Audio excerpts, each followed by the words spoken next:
Hello friends, स्वागत है आपका एक्सलेंट स्टडी यूट्यूब चैनल पर।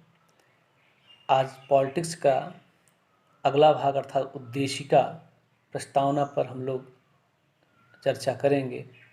जैसा कि कल हम लोगों ने भारतीय संविधान के स्रोत पर अध्ययन किया, आज उसी के अगली कड़ी में उद्देशिका और प्रस्तावना पर चर्चा करेंगे।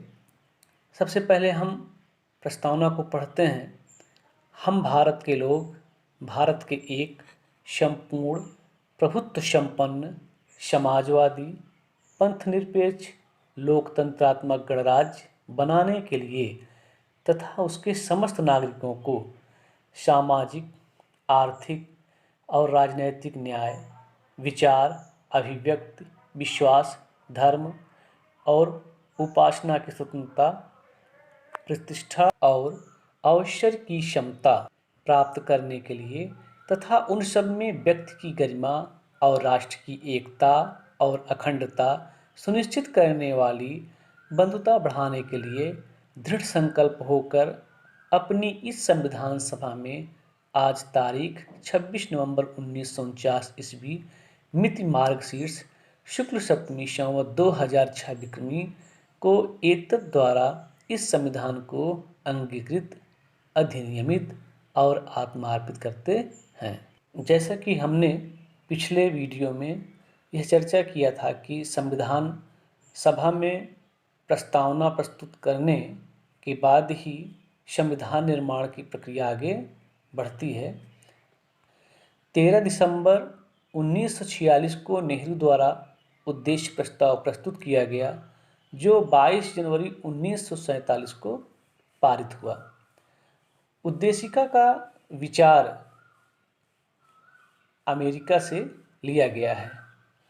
उद्देशिका की भाषा ऑस्ट्रेलिया से लिया गया है। जैसे कि कल हमने वीडियो में चर्चा किया था कि किस देश से संविधान में कौन सा भाग लिया गया है।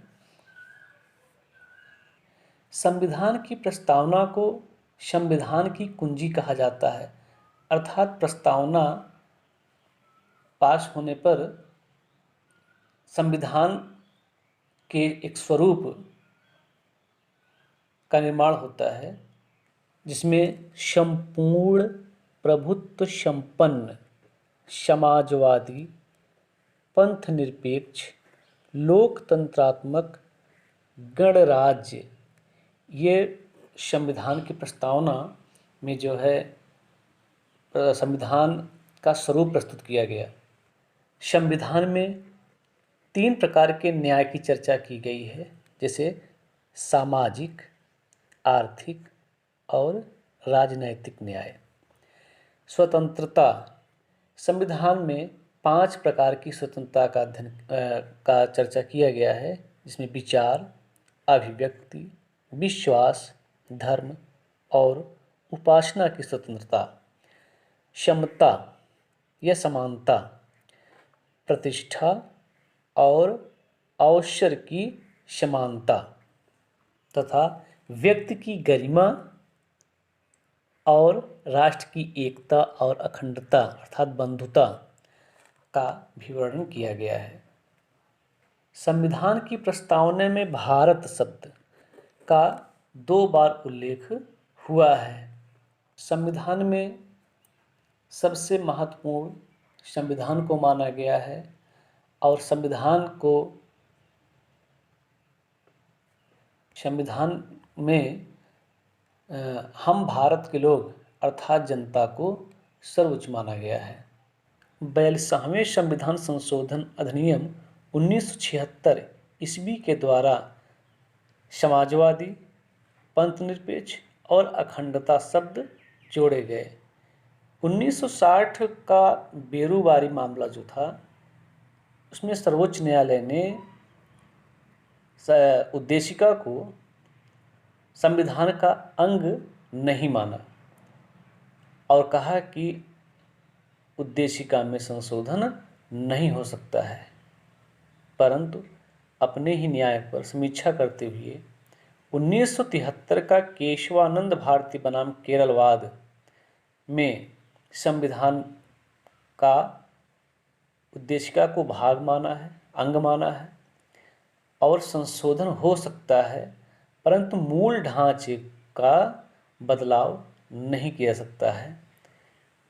और 1973